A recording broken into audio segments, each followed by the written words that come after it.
Bonjour tout le monde, c'est une vidéo pour les étudiants avancés qui concerne Alexandre Dumas. C'est un magazine que j'aime lire de temps en temps, les classiques Lire Magazine. Donc c'est un dossier spécial sur Alexandre Dumas, l'inépuisable mousquetaire, le roi du feuilleton littéraire, les secrets d'une inspiration infinie, une œuvre toujours aussi vivace.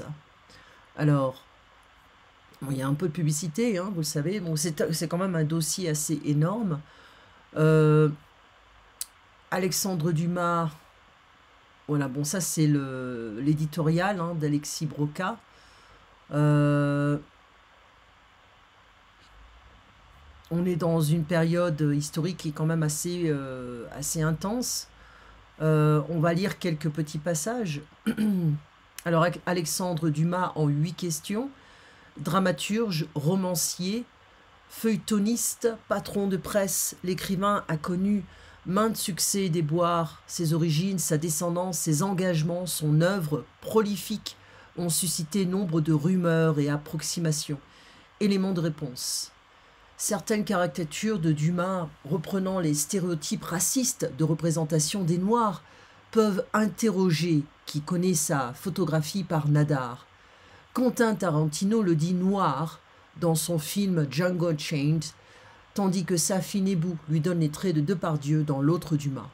Le teint légèrement mat, les grands yeux bleus et l'abondante chevelure crépue de l'écrivain firent peiner ceux qui voulaient le représenter comme noir ou comme blanc. Ils sont pourtant la résultante d'un fait simple. Il est métis, c'est-à-dire qu'il a du sang un peu noir, métis, ça peut, voilà, c'est du sang noir. Mais sa mère est noire, ou alors son père. Voilà, d'après les termes du dictionnaire universel, Panthéon littéraire et Encyclopédie illustrée 1852. Dumas était précisément carteron, soit un quart africain. Son grand-père, Alexandre Antoine Davy de la Pailletterie, s'était épris, donc il est tombé amoureux, d'une esclave d'origine africaine, Marie Cécette Dumas. Leur fils, le mulâtre, en fait, à l'époque, ils avaient quand même des appellations particulières pour les enfants nés de différents parents. Voilà. Je suis allée voir une exposition à Mexico City qui parlait de ça, en fait. Les métis espagnols, africains, etc. Donc, ils avaient tous des noms en particulier. Ça m'a un peu choqué quand même. Mais bon, à l'époque, c'était normal. Donc, voilà, le mulâtre, Thomas Alexandre Davy de la Pailletterie, avait quant à lui épousé une jeune femme blanche, Marie-Louise Labouré. La taxinomie mesurant la part de sang noir dans les veines d'une personne atteste du climat de discrimination dans lequel évolua Dumas. Donc, une société très raciste qui va mesurer en fait le volume de sang noir, africain, asiatique, français, blanc, voilà. Son père, grand général de Napoléon, fut rayé des listes des officiers, c'est-à-dire qu'il a été, on l'a enlevé des listes des officiers, et sa veuve se fit refuser toute pension. Donc, ça a dû être assez pénible. Certains attribuèrent cette destitution à sa couleur de peau. Les origines africaines de Dumas, même lointaines, avaient une grande importance à l'époque, et elle le lui était fréquemment rappelée. Si ce n'est reproché. Cela n'empêcha pas de porter jusqu'au Panthéon le nom d'une esclave noire de Saint Dominique. Donc il est au Panthéon, on peut voir sa tombe. Alors ça c'était la question numéro 1, donc est-ce qu'il avait des origines africaines? Voilà, ça répond un peu, donc un quart de sang africain.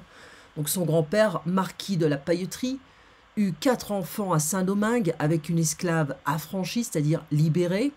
Ses origines furent souvent rappelées à l'écrivain, poursuivi par les stéréotypes racistes, parce que c'est une époque qui est quand même antisémite et raciste. D'accord? Donc le culte du blanc. Pourquoi Dumas et non Davy de la Pailletterie? Alors, entre son père et son grand-père, la République ou l'allégeance à la famille régnante, il choisit sans hésitation. Voilà. Donc Dumas, ça semble un peu plus français, voilà, donc pour des raisons de promotion, de marketing. Je ne sais pas s'il voulait vraiment devenir écrivain très tôt dans sa vie. mais je pense qu'il y avait quand même une idée de pouvoir s'insérer dans la société. Fils du général Dumas, lui-même descendant du marquis Alexandre David de la Pailletterie, Alexandre Dumas aurait pu arborer le titre. Voilà, ça fait partie un peu de l'aristocratie. De la Pailletterie, en français, c'est très aristocrate, hein, ce genre de nom. Le titre est la particule de sa lignée paternelle. C'était d'ailleurs l'avis du tribunal de Soissons qui, en 1813, produisit une ordonnance selon laquelle Alexandre Dumas, âgé alors de 11 ans, devait hériter du nom de sa famille paternelle. Au chapitre 21 de ses mémoires, il montre sa mère lui expliquant les enjeux d'un éventuel changement de patronyme. S'il accepte de s'appeler David de Pailletterie, on obtient pour toi une bourse, ou bien tu entres dans les pages, et en tout cas tu as une position faite auprès de la famille régnante. S'il opte pour Dumas, alors tu es le fils du général républicain Alexandre Dumas, et devant toi toute carrière est fermée. Car au lieu d'avoir servi ceux qui règnent, comme ton grand-père, ton père a servi contre eux. Alors, soit il utilise le nom Dumas, qui rappelle en fait ses racines africaines, ou alors il utilise David de la Pailletterie, qui lui ouvre beaucoup de portes et il peut avoir une bourse, voilà. Donc il choisit Dumas. Oh, il n'y a pas besoin de réfléchir, ma mère, je m'appelle Alexandre Dumas et pas autrement, j'ai connu mon père et je n'ai pas connu mon grand-père. Que penserait donc mon père qui est venu me dire adieu au moment de sa mort, si je le reniais, voilà qui ne manque pas de panache, filial et républicain. Notons que le général Dumas avait lui-même pris ce nom, celui de sa mère, esclave de Saint-Domingue, après une dispute avec son père. Voilà. Donc il choisit ouvertement Dumas. 3. Avait-il un atelier d'écrivains fantômes, de ghostwriters? Donc, voyons, travailleur acharné, Dumas rémunérait des collaborateurs afin de sortir des romans en nombre. Donc, c'est comment dire, c'est la production assez rapide, une production assez comment dire, prolifique, une entreprise d'écriture efficacement menée. Donc, c'est une entreprise, voilà, avec des gens qui écrivaient pour lui. L'affaire commence en 1845 avec la publication du texte Fabrique de romans, Maison Alexandre Dumas et compagnie, par Eugène de Mirecourt. Ce dernier y accusait l'auteur d'exploiter les plumes d'autres écrivains, des nègres. On les appelle des nègres en fait. C'est assez péjoratif, mais c'est en fait la référence d'un esclave qui travaille pour quelqu'un qui a plus de notoriété. Travailleur sous le fouet d'un mulâtre, le fouet de whip. Pire encore, worse, il alléguait que, pour Dumas, la collaboration représente le repos. La far niente, far is to do, niente, nothing. Fare niente, c'est to do nothing. Donc c'est la paresse, voilà, le doux loisir, on ne fait rien. Les beefsteaks d'ours et une foule de choses gracieuses dont il n'aurait pas le bonheur de jouir, so to enjoy, si, par-ci, par-là, il ne confiait à d'autres la confection d'un chef-d'œuvre. De nombreux noms furent cités dans les pamphlets, Cordelier de Lanoux, Goubeau, Meurice, Coyac et le célèbre Auguste Maquet. Celui-ci rencontra Dumas à la fin des années 1838. Le premier titre issu des deux plumes fut Le Chevalier d'Harmental qui ouvrit la voie à une très fructueuse collaboration de 12 années. Si certaines rumeurs décrivent Maquet comme une collaboration bafouée, leur accord spécifiait bien que Dumas apposerait son seul nom sur les œuvres communes contre rétribution. C'est-à-dire qu'il y a beaucoup d'artistes qui ne gagnent pas très bien leur vie. Et Dumas leur donne cette opportunité aussi. Donc il n'y a pas forcément... on sait qu'à l'époque, il y a beaucoup d'écrivains qui essayent de vendre leurs œuvres, mais ce n'est pas toujours efficace. Voilà. Donc il donne l'opportunité de gagner un peu d'argent. Voilà. Alors, le conflit qui opposa ensuite les deux hommes n'a rien à voir avec l'exploitation d'un génie par un autre. Si Maquet voulait être reconnu comme co-auteur, c'est parce que son statut de créancier lui faisait prendre le risque de subir la faillite de Dumas. Au-delà de ce différend financier, l'accord entre auteur et ses collaborateurs était clair. Quant à Dumas, il travaillait avec autant de ferveur que ses prêtres-plumes, donc prêter to borrow, donc prêtres-plumes, Non, Dumas n'exploitait pas de jeunes écrivains planchant, c'est-à-dire travaillant d'arrache-pied non-stop, tandis que le maître se délaissait en société, while he was enjoying the society and the court and, you know, all the benefits of this. Les collaborations furent nombreuses et comment autrement aurait-il pu publier tant de titres? Mais elles furent le fruit d'accords consentis et diablement salutaires. Petite seconde. Alors, 4. Qu'avait-il en commun avec ses mousquetaires? Le romancier partage avec ses personnages goût de l'aventure, sens de l'honneur, de l'amitié et de la fidélité. Dumas n'était pas un militaire attaché à la personne du roi, mais un civil résolument républicain. Qu'est-ce que ça veut dire à l'époque républicain? C'est contre la monarchie. Voilà. Ce n'est pas notre version de la République contemporaine. Pourtant, bien des traits le rapprochent de ses héros. D'abord, Dumas ne rejetait pas la monarchie en bloc. Il a déjà rejeté le nom de pailletterie, enfin de pailleter, j'ai oublié son nom. Pailletterie, c'est un nom aristocrate, hein, on a une particule. Donc déjà, il rejette ça. Il rejette un peu tous les privilèges que ce nom apporte. Donc il y a quand même un rejet de la monarchie. Donc tout en bloc, c'est-à-dire complètement, comme le montre son amitié avec Ferdinand, le fils de Louis-Philippe, en lequel il voyait un futur souverain idéal, soit le contraire de Louis-Philippe. Ensuite, Alexandre, comme son général de père, s'est passionné très tôt pour la chasse et les armes. Donc on a une époque où c'est un peu difficile de comprendre ce qu'est la démocratie. Les gens ne sont pas encore à l'aise avec ce concept. Il a une douzaine d'années quand un soupirant de sa sœur lui offre son premier pistolet avec lequel il s'amuse, semble-t-il, beaucoup, jusqu'à ce que sa mère, effrayée, le fasse désarmer par le garde-chasse. Ajoutons une aptitude précoce aux missions secrètes en 1815, alors que l'empereur a quitté l'île d'Elbe. Donc l'île d'Elbe, c'est là où Napoléon avait été exilé, hein. Sa mère charge Alexandre, qui a 13 ans, de passer des armes et de l'argent à 2 recruteurs militaires bonapartistes incarcérés à la prison de Soissons, profitant de l'amitié d'Alexandre pour le fils du directeur de l'établissement. Alexandre parvint à approcher les détenus qui, sachant l'empereur en route et leur libération imminente, lui confient les armes. Plus tard, chaque fois que la France sera secouée par des troubles politiques, il se démènera pour se retrouver au cœur de l'histoire. Et il y parviendra en Italie quand il rejoindra Garibaldi, pour lequel il ira chercher des fusils à Marseille. Enfin, Dumas ne manquait pas de bravoure, de courage et de sens de l'honneur, ce qui le conduisit à participer à plusieurs duels. Au pistolet, avec l'importun Gaillardet, qu'il accusait de l'avoir dépossédé de sa pièce La Tour de Nesle, duel interrompu après 2 coups manqués, alors que Dumas aurait volontiers poursuivi. C'est quand même incroyable de manquer sa cible quand la cible est juste devant. À l'épée avec Maurice Alloy, directeur du journal L'Ours, qui l'attaquait sur sa noblesse. Duel arrangé, diront de mauvaise langue, et soldé à la première égratignure, c'est-à-dire la première petite blessure. Enfin, Alexandre Dumas savait ce que l'amitié signifiait, celle qui naquit entre Adolphe de Levin et lui, donc Leven, peut-être, Leven, et lui à l'adolescence dura toute une vie.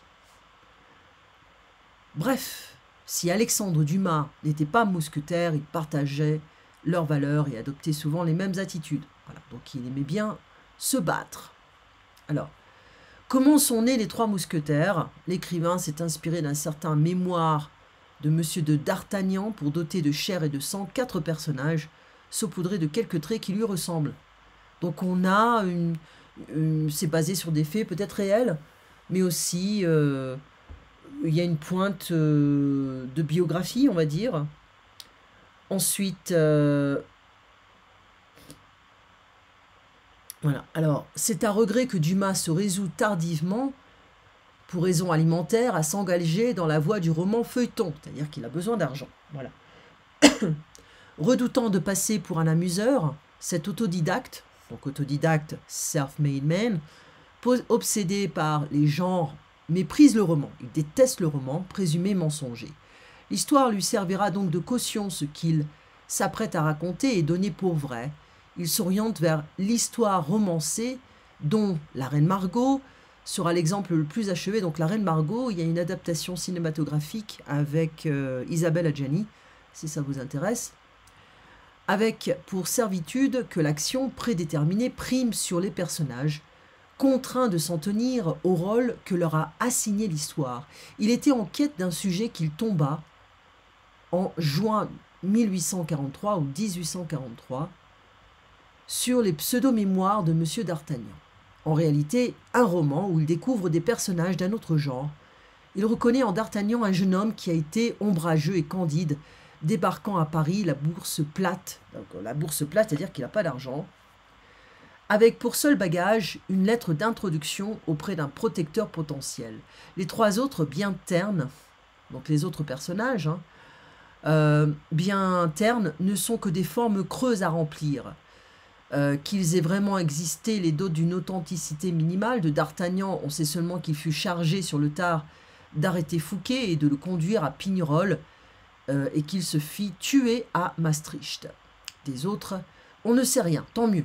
Ils seront aussi malléables que s'ils étaient fictifs. D'emblée, Dumas les a aimés, il les a dotés de chair et de sang et même gratifiés. Osons le mot, puisqu'il vient de lui, d'une âme. D'Artagnan est son préféré, son alter ego. La gaieté, l'entreprise, l'esprit d'entreprise, le pragmatisme, ce sont ses qualités. Voilà.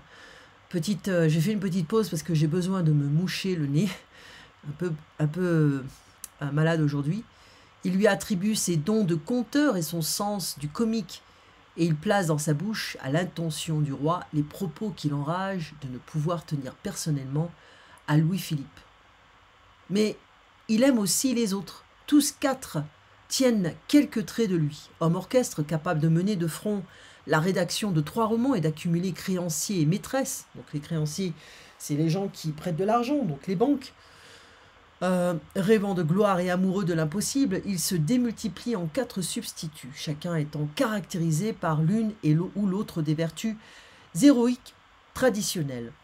Proches parents d'Hercule et de Samson, d'Ulysse ou des chevaliers du Moyen-Âge, ils sont nos ancêtres adoptifs. Ils se prêtent à des jeux de rôle où chacun peut se reconnaître. Ils assument la responsabilité de leurs actes et s'apprêtent à en payer le prix lorsqu'au final, le châtiment attendu se mue en récompense. Dans l'œuvre romanesque de Dumas, la trilogie des Mousquetaires doit sa place et son fabuleux succès à ces personnages qui se construisent en marge de l'histoire ou contre elle. Y voir le parangon du roman historique conduit à la juger selon des critères inappropriés, par la grâce d'un imaginaire qui touche au grand mythe sans pour autant déserter la vie ordinaire. Son mérite est d'offrir aux lecteurs les plus diverses une épopée familière, inépuisable, pourvoyeuse de rêves.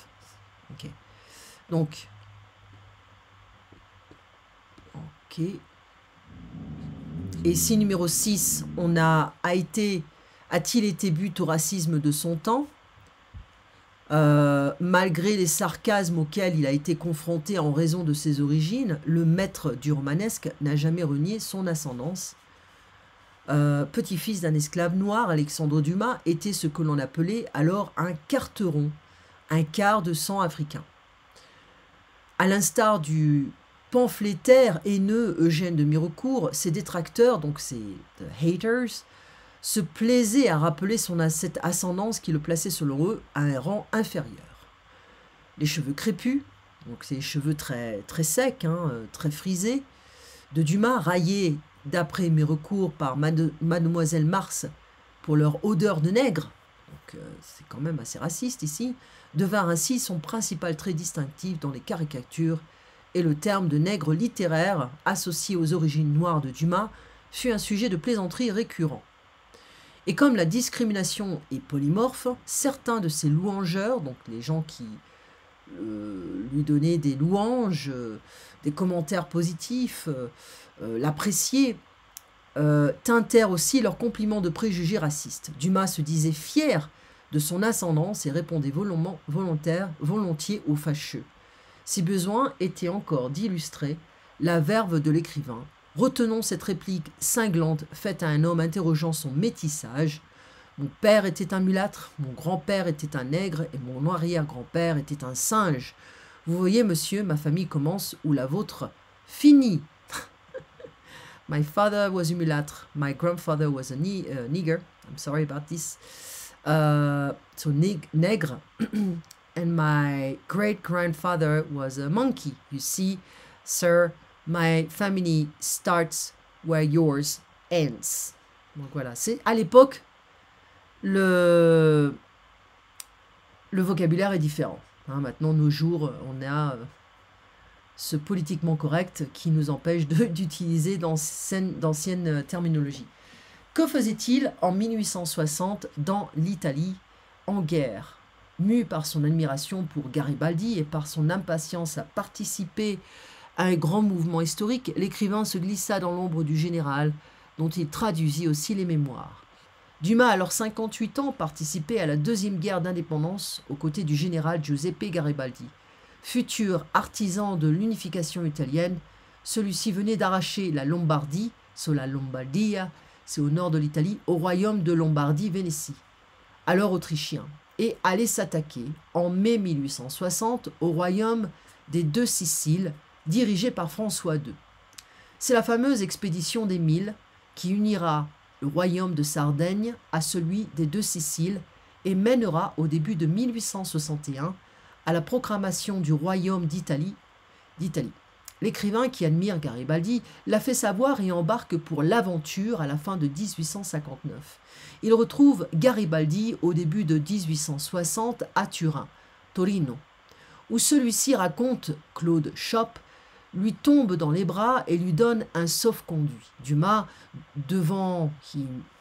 en fait, ça vient du verbe devoir, had to be absent, devant s'absenter pour régler l'affaire compliquée de son bateau, le Monte Cristo, menacé de saisie par le consul de Grèce car il arbore pavillon grec et parce que Dumas refuse de payer des indemnités à ses marins inoccupés.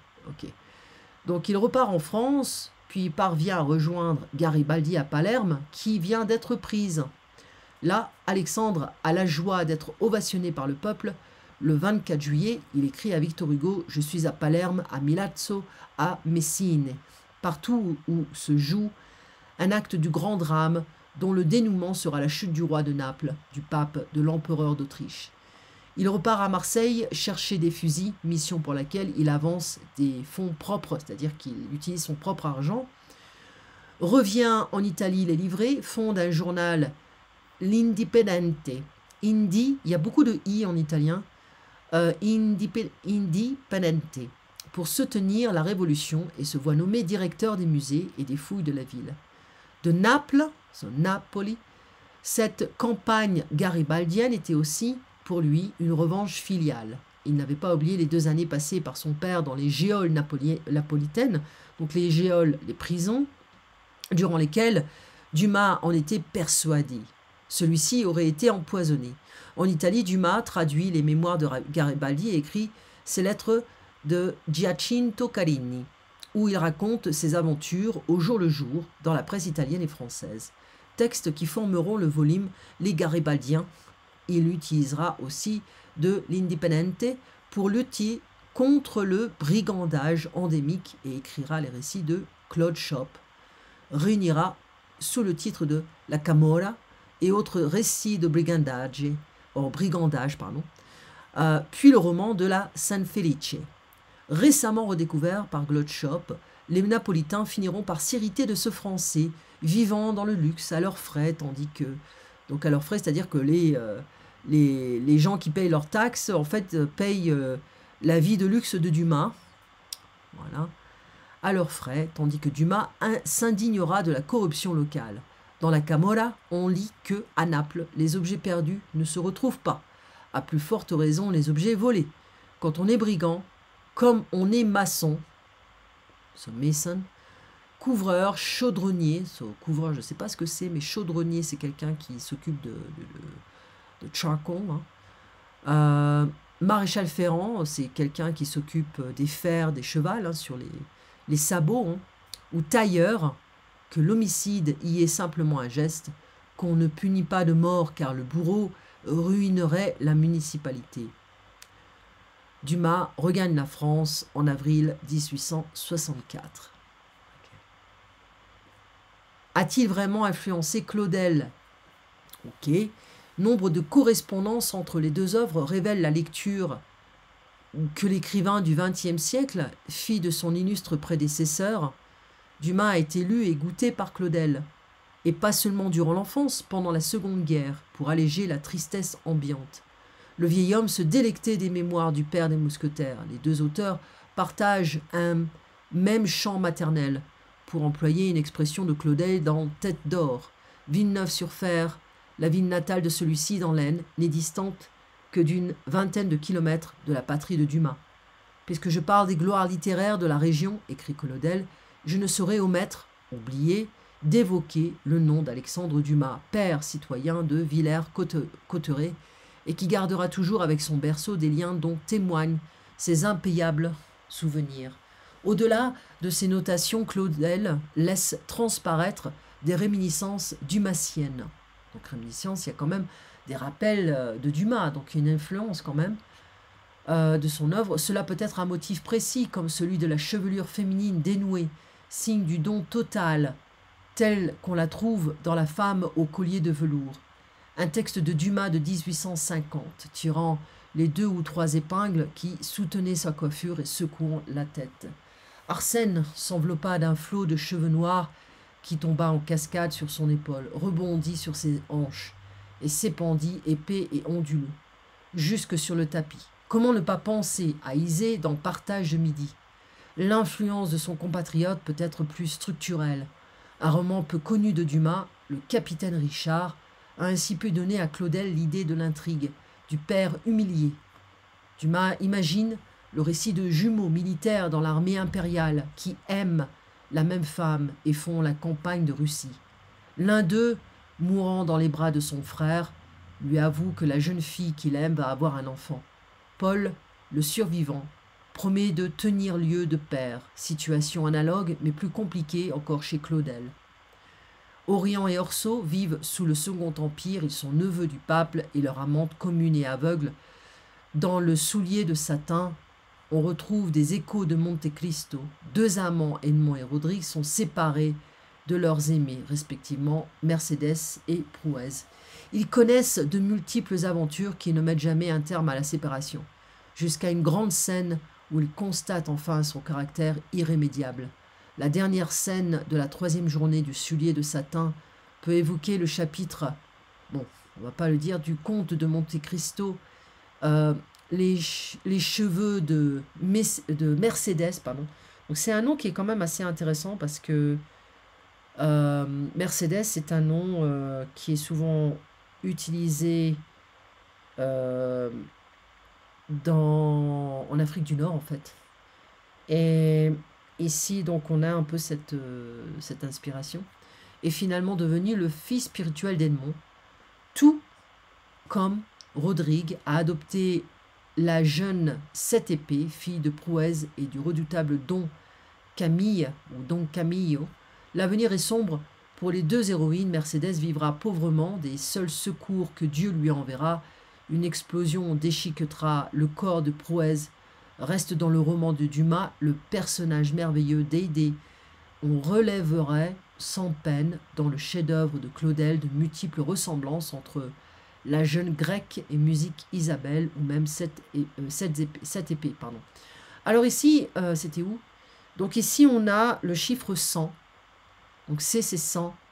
Ça, c'est 10, 1 et 1. Donc on a 112. Voilà. Donc c'est le chapitre 112 du Comte de Monte Cristo. Voilà. Alors, voilà, c'est tout. Hein. Donc ici, je vous montre un petit peu le magazine. J'ai ressenti le poids du mythe. Voilà, donc ici on a François Civil, D'Artagnan, PG par Eva Green, Milady. Ok, c'est un film que je n'ai pas vu. Voilà. Et donc voilà, les cheveux crépus, on voit quand même une peau un peu plus bronzée. Voilà.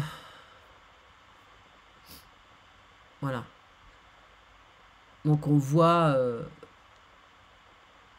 ces personnages ne sont pas forcément les plus populaires, mais c'est vrai il aimait pas trop les romans feuilletons.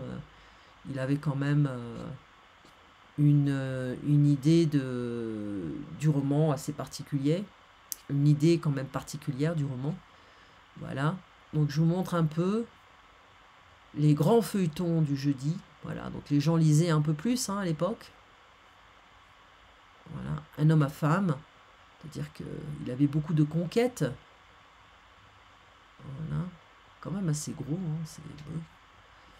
Et une enfance choyée, c'est-à-dire qu'il est protégé par sa maman. Il a connu la pauvreté. On sait qu'il a refusé le nom de... il a refusé une bourse en fait, parce qu'il a refusé le nom... le nom de aristocrate. Voilà. Donc ici on a Thomas Alexandre David de Pailletry, dit Général Dumas, père d'Alexandre. Une amitié. Tous deux fils de généraux, est né en l'an 1802. Donc ils ont connu le 19e siècle, qui est très prolifique en matière de littérature. Voilà, faillite, c'est quelqu'un qui dépensait beaucoup d'argent. Voilà, au nom du père. Voilà, ça c'était, je crois que c'était son père. Voilà. Bon père par intermittence.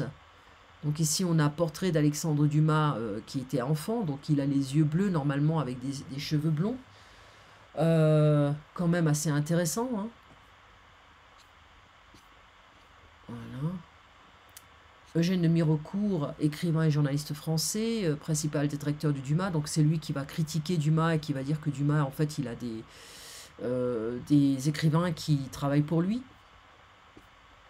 Là, ça c'est Gérard de Nerval, Auguste Maquet. Donc les illustrations sont quand même assez exagérées.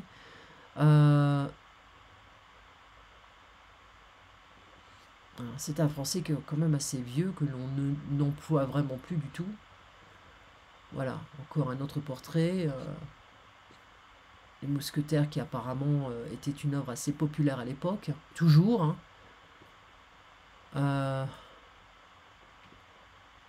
Donc une représentation d'une de ses œuvres. Voilà. Donc Athos, Porthos, Aramis et D'Artagnan. Voilà. Les 4 confrères. Voilà. Donc quand même assez intéressant de voir que même à son époque, il avait beaucoup de problèmes. Il a eu des critiques, comment dire, de ses œuvres. Et puis bon, c'est toujours comme ça. De toute façon, quand on est artiste, on a toujours des détracteurs. Donc je continue jusqu'à la fin. 1001 fantômes par Alexandre Dumas. Donc à l'époque, c'était un moyen de pouvoir gagner de l'argent, de pouvoir publier dans les journaux. Voilà.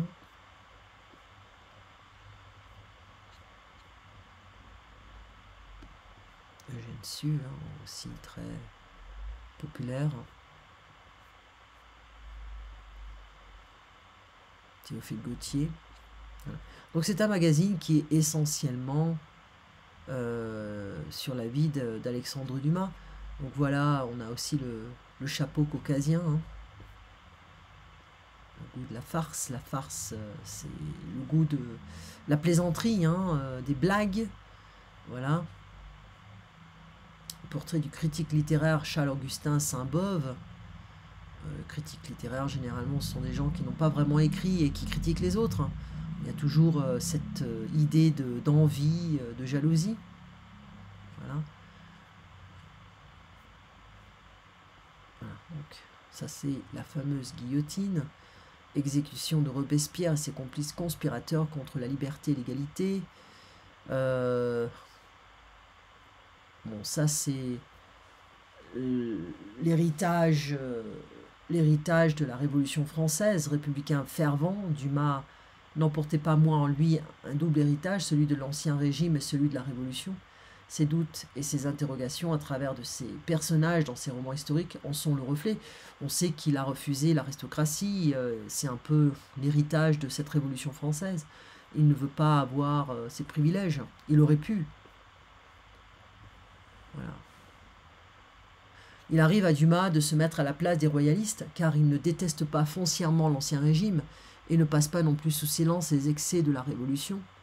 Oui, parce qu'il y a eu des excès.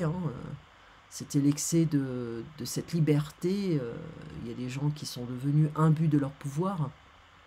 Voilà. Ah, comment il s'appelle cet acteur? Ça, c'est les années 60. Voilà.